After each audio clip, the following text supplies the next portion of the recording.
Hello everyone, welcome to today's video. Today we're going to be talking about 5 essential secrets to master conversations and social confidence. I mean, it's not really a secret anymore because I'm telling you and lots of other people know because that's how I know. But yeah, we got 5 of them today. So we all know that person who's the life of the party, and damn, they're usually an interesting character, aren't they? They can strike up a conversation with anyone, and the vibes just seem to be way better when they're around. Wouldn't it be nice to have just 25% of some of that energy? And if you're a shy or introverted person, you might think that's kind of impossible for you, but it's not. Of course, we don't want to just be like a clone of that life of the party person, and I think that's where most people fail. They try to be like someone else, and they just completely go against their own nature, their own qualities, and that ends up being inauthentic, and it inevitably fails. No, no, no. That ain't it. We're not going to clone anybody. We just need to realize that these life of the party folks, they've built up some skills over time that have led them to becoming this person. The ability to start and even lead conversations are skills, and possessing these skills are extremely important for being successful, but also for getting more joy, more moments of connection with other people. It really is a great, refreshing feeling to just have an engaging conversation with a stranger. So whether you're shy, introverted, or maybe even a little autistic, you can improve your conversation skills and start leading conversations. We just need to identify what skills we're missing, learn and practice them, and then leverage them in combination with our already unique personalities and experiences. Trust me, if Michael Cera can do it, so can anybody else. These eyes are crying. These eyes have seen a lot of love, but they're never gonna see another one like I have with you. And that's why in today's video, I'm going to be giving y'all 5 tips that you can start utilizing to improve the quality of your conversations immediately. And I'm also going to throw in a little bit of advice here for good ways to start practicing with a couple of examples. Before we get into the tips, let's start out with having a conversation about conversation. And I gotta be honest, it kind of made me laugh a little bit when I was making the script for this video because it's pretty funny that we're actively studying some of the most complex things ever. I mean, computers, AIs, string theory, medicine, but we're still struggling to understand the most basic fundamentals of being a human being. One of those basic fundamentals, I can't even figure out the language. One of those basic fundamentals is conversation. I think that we're just becoming so smart, so of the mind, that we're forgetting a lot of things that are outside of the mind, like the emotions, the body. Uh, Not to get too spiritual here, but logic itself cannot sustain relationships. It's just too direct, too outcome oriented, and conversations, casual conversations, they're just not like that at all. And I know this from personal experience because I struggled with this dilemma for a very long time. I was really smart, not to be egotistical, and I could easily debate someone or talk about a complex subject, right? If we're getting into philosophy or something like that, right? I could do those things fine, but when it came to just a casual conversation, like, "Hey, how you doing today?" Oh, blah blah blah. I couldn't do it. I was pretty bad at it, and I did not really understand why. But it wasn't until I took a step back and realized what's actually going on, kind of like the more, I guess, a more logical way of looking at conversations, really, of the components. And once I saw that and understood, okay, there's just a couple things that I wasn't doing, let me do those things, then I was finally able to start improving on conversations as a whole. So what is a conversation? Let's make that clear before we get into the tips. And it really is just an exchange of ideas, stories, and emotions between people. It's not about showing off knowledge or proving a point. It's about connecting on a human level. And we often overthink it, forgetting that the real magic lies in the present moment, being authentic and just flowing, going with the flow of the moment. I believe that it's the connection and the emotional aspects that are most important and probably the most overlooked. Conversations can't really be calculated, right? Like to have just genuine connection. But the irony here is going to be, when you're implementing these steps, you want to be authentic, but it's not really authentic when you're doing this, right? Because you're thinking, oh, I need to do X, Y, Z. But as you get used to doing it, that's what's going to get you to the goal of being able to do it authentically and just normally have these better conversations. So now that we got that all out the way, all cleared up, let's get into those tips so we can begin authentically starting and leading conversations. Number one, set a great vibe. I defined conversation earlier, but I think it can be summed up in one word: vibe. Truthfully, it's much less about what you say and way more about how you say it. What kind of energy you bring into the conversation? What is your tone, your body language, and facial expression like? These are the things that you really got to start considering when it comes to your vibe. Because if those things are awkward or just low energy in general, it's going to reflect in the quality of your conversations. After all, you get what you give. We can use the example of someone saying the most basic conversation starters: "Hey, how are you doing today?" One person says this with monotone, reserved language, and just low overall energy: "Hey, how are you doing?" The other person says it with enthusiasm, open body language, and a smile on their face: "Hey, how are you doing today?" Which person do you think is going to have a better conversation? It's really that simple.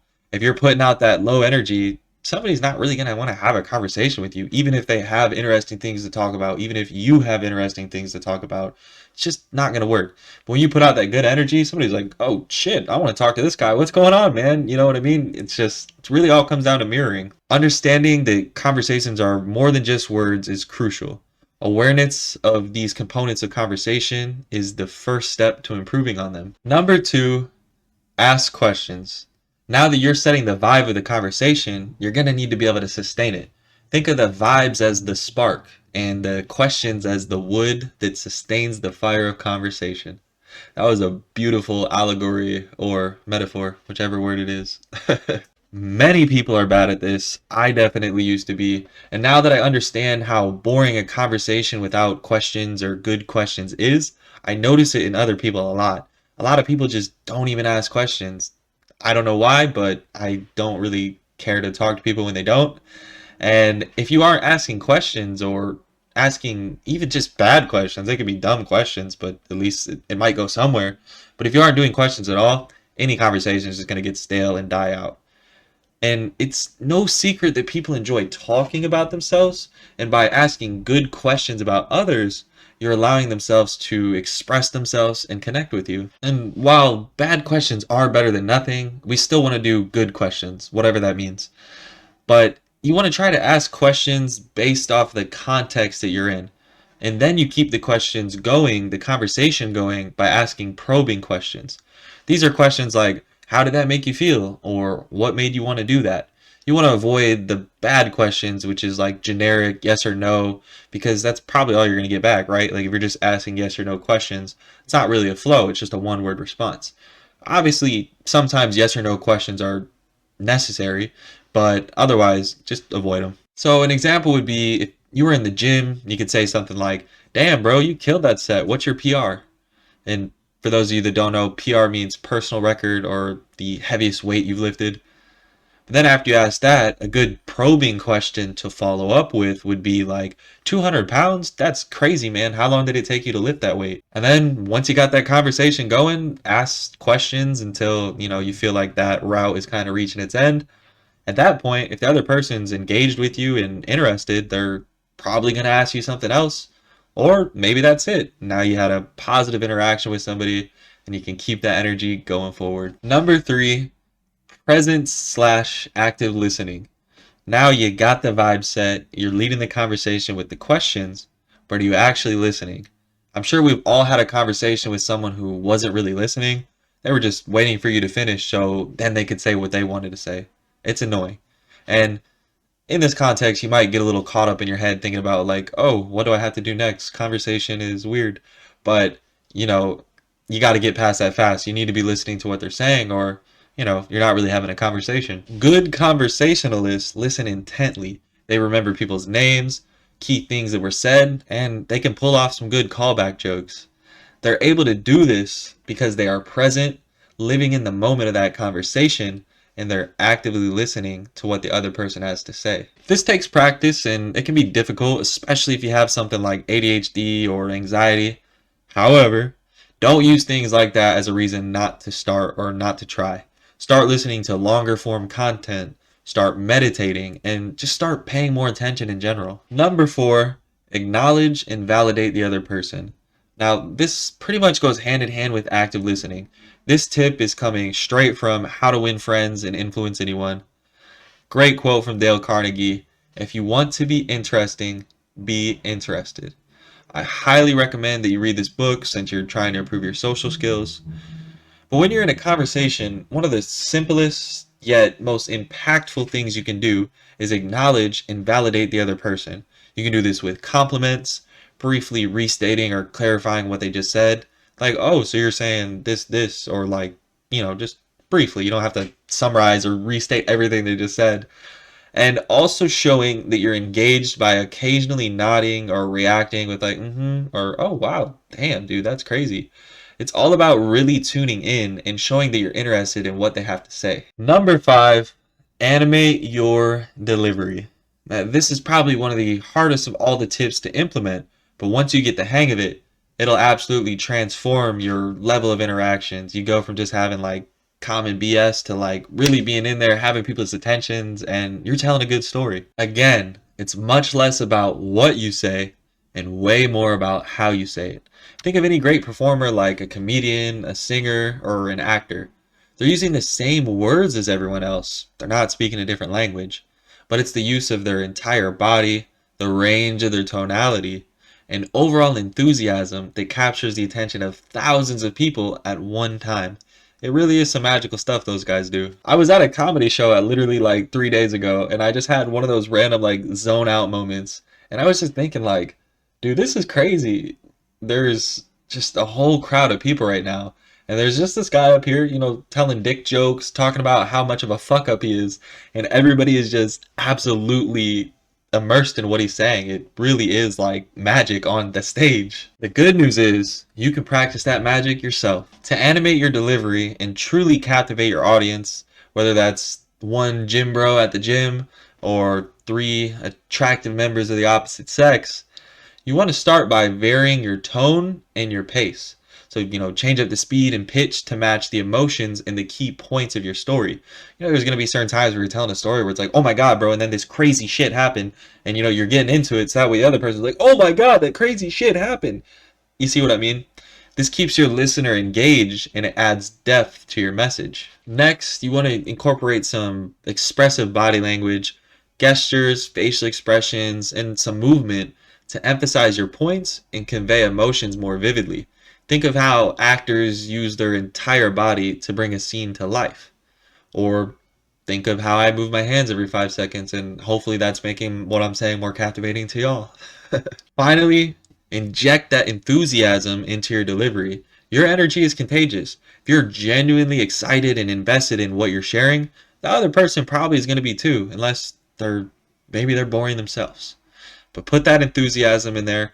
Practice by telling stories to friends in front of a mirror, and focus on these elements that I just talked about to refine your delivery. And yeah, that's the 5 tips. I know that for someone who is shy or introverted, this is going to be difficult. It's going to require you to get out of your head, stop focusing on yourself, and learn to put that focus onto other people. However, it's really crucial to the quality of your life. You can be uncomfortable doing these things and get better at it, or you can be uncomfortable your whole life because you're not connecting with other people. We might live in a world where we don't need people. Everything can just be done online. Order the food to your door, 0 contact delivery, order your groceries, FedEx, Amazon, everything.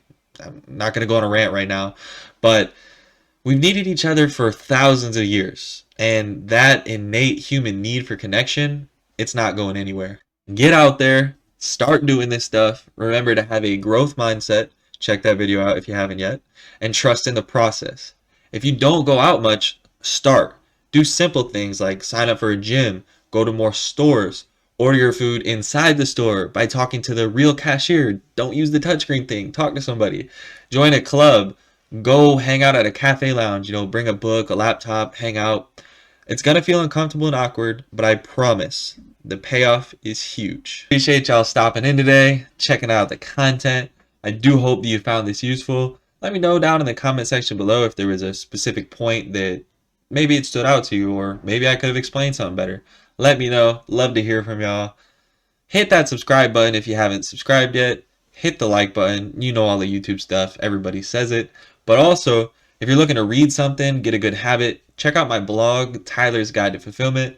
I write about the same exact things that I talk about on here. And yeah, that's all I got. I'll see y'all in the next one. Take care.